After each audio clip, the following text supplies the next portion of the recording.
வெற்றி சதி சீரியல் இன்னைக்கு என்ன நடக்குதுன்னு பார்க்கலாம் வாங்க. எபிசோட் ரொம்ப அருமையாக இருந்துச்சுன்னு சொல்லலாம். மிஸ் பண்ணாமல் ஃபுல்லோடையும் கேளுங்க. அதுக்கு முன்னாடி இந்த வீடியோ பிடிச்சிருந்துச்சுன்னா லைக் பண்ணி பாருங்கள். ரொம்ப பிடிச்சிருந்துச்சுன்னா நம்ம சேனலுக்கு வந்து சப்ஸ்கிரைப் பண்ணி கண்டினியூஸாக ஆதரவு தாங்க. நம்ம வெற்றி வந்து யோசிச்சிட்டே இருக்காங்க. எப்படி இருந்தாலும் சக்தி வந்து மீட் எடுத்து வந்தே ஆகணுமேங்கிற மாதிரி திங்க் பண்ணிட்டு இருக்கப்ப ரங்கநாயகம் வந்து யோசிக்கிறாங்க. ஒரு பக்கம் சக்தி வந்து இது மாதிரி பண்ணியிருப்பாளா, பண்ணாலா இல்லையான்னு தெரில. ஆனால் பிரியாவை இந்த மாதிரி மோட்டிவ் வச்சு அவளை அனுப்பணும்னா யார் பண்ணியிருப்பா, சக்தி தான் பண்ணியிருப்பாங்கன்னு சொல்லி ரங்கநாயகம் ஒரு பக்கம் வந்து யோசிச்சுட்டு இருக்காங்க.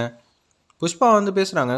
மீனாட்சி வீட்டில் நடந்ததெல்லாம் சொன்னோன்னே இப்படியெல்லாம் நடந்து போச்சு அப்படின்னு சொல்லி வருத்தப்பட்டு இருக்காங்க. மீனாட்சி அம்மா, ஏய் இந்த பிரச்சனையை நாங்கள் எப்படி ஃபேஸ் பண்ண எங்களுக்கு நல்லாவே தெரியும் அப்படின்னு யமுனா துர்கா வந்து மாஸ் பண்ணுறாங்க. அந்த இடத்துல மரியாதை இந்த வீட்டை விட்டு ஓடி போயிடு. என்ன நாங்கள் கொஞ்சம் கீழே சரியும் நீ வந்து கிண்டல் பண்ணலாம்னு நினச்சிட்டு இருக்கியா? மரியாதையாக உன் பொழப்பை மட்டும் பார்த்தோன்னா உனக்கு நல்லது. தேவையில்லாமல் எங்கள் விஷயத்தில் வந்து தலையிடாத. என்னடா இவளுக்கு நம்ம உதவி செய்யலான்னு பார்த்தா எப்படி பண்ணிகிட்டு இருக்கா? நீ எந்த அளவு உதவி செய்வேன்னு எனக்கே தெரியும். இதில் உன்னோட சூழ்ச்சி எதுவும் இருக்கான்னு தான் நான் யோசிக்கணும். நீ தானே இந்த மாதிரி சக்தி மேலே பழி போட்டு இது மாதிரி பண்ணியிருப்ப. என்னடா நம்ம எதுவுமே பண்ணல. பிரியாவுக்கும் கார்த்திக்கும் கல்யாணம் பண்ணி வைக்கலான்னு பார்த்தோம். கடைசியில் வந்து பிரியா கண்ணை மூட்டா. இதுக்கெல்லாம் காரணம் யார்? அங்கே நான் இருந்தேனாம்மா அந்த இடத்துல? நான் இல்லவே இல்லையே. ரங்கநாயம்மா, பூஜா இன்னும் 2 பேர் தான் இருந்திருக்காங்க. அப்போனா அவங்க பண்ணாங்கன்னு சொல்ல வரியா? என்னடி இவள்கிட்டலாம் ஓரா பேசிகிட்டு இருக்கேன், மரியாதை இங்கேருந்து போயிடுன்னு சொல்லி யமுனாவும் துர்காவும் வந்து அந்த இடத்துல சொன்னால இவங்க இன்னும் பட்டு நடுத்தருவில் நிற்க போகிறாங்க. அந்த நாளுக்காக தான் காத்துக்கிட்டு இருக்கேன்னு சொல்லிட்டு அவங்க மட்டும் சங்கிலி கூட புஷ்பா மட்டும் போக ஆரம்பிச்சிட்டாங்க. இப்போ என்ன பண்ண போகிறோன்னு தெரியலையேங்கிற மாதிரி மீனாட்சம்மா ரொம்ப வருத்தப்பட்டு இருக்காங்க. அப்போன்னு பார்த்து யமுனா துர்கா வந்து ஸ்டேஷன் போகலான்னு இருக்கிறப்ப மாசா வந்து வெற்றியும் திணியனும் வந்து நிற்கிறாங்க அந்த இடத்துல. ஆனால் ஏதாவது ஒன்று பண்ணியே ஆகணுண்ணே, இந்த விஷயத்தை வந்து லேசாக போக்கிலலாம் விடக்கூடாது, என்னென்ன பண்ணலாம் அப்படின்னு சொல்லி அதடியாக 2 பேர் யோசிச்சுட்டு இருக்காங்க.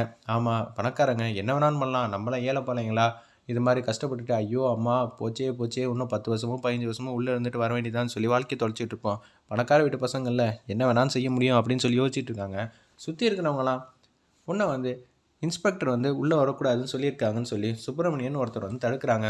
ஏதாவது பேசணும்னு வச்சுக்க நான் என்ன செய்வேன் எனக்கே தெரியாதுன்னு சொல்லி அவங்கள தள்ளி விட்டுட்டு, என்னையா அதிகாரினா என்ன வேணாலும் செய்வியா அப்படின்னு சொல்கிறாங்க. காக்கி சட்டை எதுக்கியா நீ போட்டுக்கிட்டு இருக்க அப்படின்னு சொல்லி கண்ணாமலாம் திட்ட ஆரம்பிச்சிட்டாங்க. அந்த இடத்துல போலீஸ் எல்லாம், ஏய் மரியாதையை வந்து ஏன் இடத்துக்கு வந்து இது மாதிரி பண்ணுற, பின்ன தப்பே பண்ணாத ஒரு பொண்ணை வந்து குற்றவாளி மாதிரி உள்ளே எடுத்து வச்சுருக்கீங்க, அவங்க ரொம்ப பாவம் இல்லையா அப்படின்னு சொல்லி கேட்குறாங்க.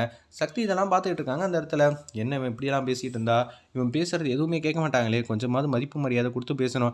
வெற்றி இப்படியெல்லாம் பேசாத. சக்தி எனக்கு மனசெல்லாம் வந்து அவ்வளோ வலிக்குது. நீ தப்பு பண்ணுறவளா? நீ தப்பே பண்ண மாட்டேன், ஆனால் ஒரு பாடி பக்கத்தில் நின்றுனா நீ தான் வந்து குற்றவாளின்னு ஆயிடுமா?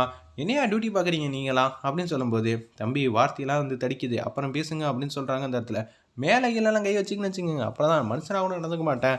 நான் யார் என்ன எதுன்னு தெரியுமா? நீ எவனா வேணான்னு இரு. அங்கே இருந்தது எல்லாம் வந்து சக்தி மட்டும்தான் இருந்திருக்கா. அப்படி இருக்கும்போது என்ன ஆச்சு தெரியுமா அப்படின்னு சொல்கிறாங்க. நான் என் பொண்டாட்டிகிட்ட பேசி ஆகணும்னு சொல்லி வெற்றி வந்து மல்லு கட்டிட்டு சக்தி கிட்ட பேசும்போது இவனெல்லாம் பேசி விடக்கூடாதுன்னு சொல்லி வெற்றியை அடித்து அப்படியே இழுக்கிறாங்க. சட்டையெல்லாம் பிடிச்சி, சார் என்ன சார் இப்படி பண்ணுறீங்க? என் மனைவி கிட்ட நான் பேசணும். சக்தி நீ எதுக்கும் மனசெல்லாம் விட்டுறாத, நான் பார்த்துக்கிறேன், எப்படி இருந்தாலும் உன்னை வெளியில் கொண்டு வந்துடுவேன். இதுக்கு பின்னாடி இருக்க சூழ்ச்சியை எல்லாத்தையும் நான் கண்டுபிடிச்சி வெளில கொண்டு வராமல் விட மாட்டேன். சார் முதல்ல நான் அமைதியாக வந்து பேசுகிறேன், நடந்ததை மட்டும் சொல்கிறேன்னு சொல்லி அங்கே நடந்த விஷயத்தெல்லாம் சொல்லிட்டு இருக்காங்க. யாரோ ஒரு பொண்ணு வந்து கடத்தி அப்படியே அந்த பிரியா மட்டும் கூட்டிகிட்டு போயிருந்தாங்க. பிரியா வந்து மயக்க நிலைமையில் இருந்தாங்க. நாங்கள் தான் அந்த வண்டியை பிளாக் பண்ணி பிரியாவை எங்கள் வண்டியில் வந்து ஏற்றணும். சேர்றா அப்புறம் என்ன ஆச்சு? அந்த பொண்ணை யாரும் ஓடினாங்களே அவங்கள பின்னாடியே நான் துரத்திக்கிட்டு போயிட்டே இருந்தேன். பின்னாடியில் கட்டையால் அடித்ததுனால நான் மயங்கி விழுந்துட்டேன். அதுக்கப்புறம் தான் பிரியாவை கூட்டிகிட்டு போயிட்டு அந்த பில்டிங்கில் வந்து வச்சுருக்காங்க. அப்போ கூட மயக்க நிலைமையில தான் இருந்திருக்காங்க பிரியா. ஏற்கனவே ஏதாவது கூட ஆகிருக்கலாம்ல அப்படின்னு சொல்லும்போது, கடைசி நாங்கள் வந்த நொடியில் நாங்கள் செக் பண்ணி பார்த்தப்போ 10 நிமிஷத்துக்கு முன்னாடி தான் ஏதோ நடந்திருக்கு சார். என்கிட்ட தான் சார் அப்போ என் மனைவி வந்து பேசிகிட்டு இருந்தா, இங்கே வேறு ஏதோ சூழ்ச்சி நடந்திருக்கு. அப்புறம் 10 லட்சம் அங்கே வந்திருக்கு. அப்போனா உன் மனைவி தானடா வந்து பிரியாவை தூக்குனது? எங்கள் காதில் நான் பூ வச்ச மாதிரி தெரியுதா? யார் வந்தாலும் இதான் நடவடிக்கை, ஒன்று அடித்து தூக்கி வெளியே போடுங்கன்னு அப்படியே தரத்தானு வந்து வெற்றியை வந்து தூக்கிட்டு அப்படியே வெளியில் போகிறாங்க. இன்னொரு வாட்டி இங்கே வந்து ஏதாவது அடாவடி பண்ணான்னு வச்சுக்கேன், நான் என்ன செய்வேன் எனக்கே தெரியாது அப்படின்னு சொல்லும்போது, ஐயோ இவருக்கே இந்த நிலமனா, நம்மளாம் போனால் என்ன ஆகுதுங்கிற மாதிரி தான் அங்கே இருக்கிறவங்க எல்லாரும் வந்து பேசிக்கிறாங்க. ஆமாம், அமைதியாக பேசணும். போலீஸ்கிட்ட போய் ஆணவமா பணக்கார திமுறை காட்டினா என்ன ஆகும்? அவங்க இப்படி தான் நடந்துப்பாங்க அப்படின்னு சொல்லும்போது, என்ன பண்ணுறதுனே தெரியலையே அப்படின்னு சொல்லி யோசிக்கும்போது, துர்கா வந்து வாசலில் இருக்காங்க. யமுனாவும், என்ன உள்ளே எதுவும் பேசுனீங்களா, என்ன ஆச்சு அப்படின்னு சொல்லும்போது, என்ன எதுவும் பண்ணுறதுன்னு தெரில, இருந்தாலும் நான் சக்தியை மீட்டு எடுத்துருவேன், எதுவும் பிரச்சனை இல்லை அப்படின்னு சொல்லும்போது, ரங்கநாயம்மா வந்து நினச்சிக்கிட்டே இருக்காங்க. நம்ம சக்தி இதுக்கு பின்னாடி யார் சதி வேலை பண்ணியிருப்பா? ரங்கநாயகம் எதுவும் அமுச்சு வச்சுருப்பாங்களோ? சேச்சே, ரங்கநாயம்மா என்னை பழி வாங்கணும்னா கண்டிப்பாக அந்த போட்டியில் ஜெயிக்கணும். யமுனாவோட பிரியாவுக்கு கல்யாணம் பண்ணி வைக்கணும் கார்த்திக்கு, அப்படின்னு தான் அவங்க ப்ளே பண்ணியிருப்பாங்க. அப்போனா இந்த விஷயத்தில் ரங்கநாயகமாக ப்ளே பண்ணல, வேறு யார் என்ன இது செஞ்சாங்கிற மாதிரி தான் சக்தி வந்து பாட்டத்துலேருந்து யோசிச்சுட்டு இருக்காங்க பிரில்லியண்ட்டாக. ரங்கநாயகம்மா முன்னாடி வந்து உட்கார்றாங்க. அம்மா சக்தி இது மாதிரி பண்ணியிருக்கவே மாட்டாங்கம்மா. நீ என்னம்மா வந்து சக்திக்கு எதிராக வந்து சாட்சி சொல்கிறேன்னு சொல்லி கோர்ட்டுக்கு போகிறேங்கிற. நீ பண்ணுறலாம் ரொம்ப அராஜகம், அவ்வளோதான் சொல்ல முடியும். என்னடா நினச்சிட்டு இருக்க, அந்த பூட்டின பில்டிங்குள்ளே சக்தியை தவிர வேறு யாருமே இல்லை. அப்படி இருக்க சூழ்நிலை சக்தி தான் தப்பு பண்ணியிருக்கா. இதை தான் நான் நேரடியாக பார்த்தேன். உண்மையை சொல்கிறதில்ல, எனக்கு ஒன்றும் வந்து பட்டப்படல. அப்போனா பூஜாவையும் புஷ்பாவையும் காப்பாற்றணும்னா, நீதிமணியை காப்பாற்றணும்னா என்ன வேணாலும் போய் சொல்லுவீங்க. ஆனால் உங்கள் வீட்டு மருமக தப்பு பண்ணான்னு சொல்லுவீங்களா? எந்த விதத்திலம்மா நியாயம்? நீங்கள் பண்ணுறலாம் ரொம்ப அநியாயம், அக்கிரமம், அவ்வளோதான் சொல்ல முடியும்னு சொல்லி அந்த இடத்துல வந்து கண்ணா கத்துறாங்க. இதை கேட்டவன் வந்து பேரதிர்ச்சியாக வந்து நிற்கிறாங்க அந்த இடத்துல.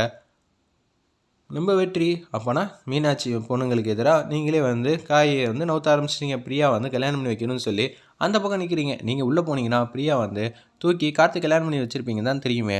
அதனால தான் சக்தி இந்த மாதிரி முடிவெடுத்தா. சரிம்மா எதுவாக இருந்தாலும் பார்த்துக்கலாம் அப்படின்னு சொல்லி வெற்றி வந்து சவால் விடுறாங்க ரங்கநாயகமாட்ட. நான் எப்படி இருந்தாலும் சக்தியை வந்து மீட்டு எடுத்து கொண்டு வந்துடுவேன்.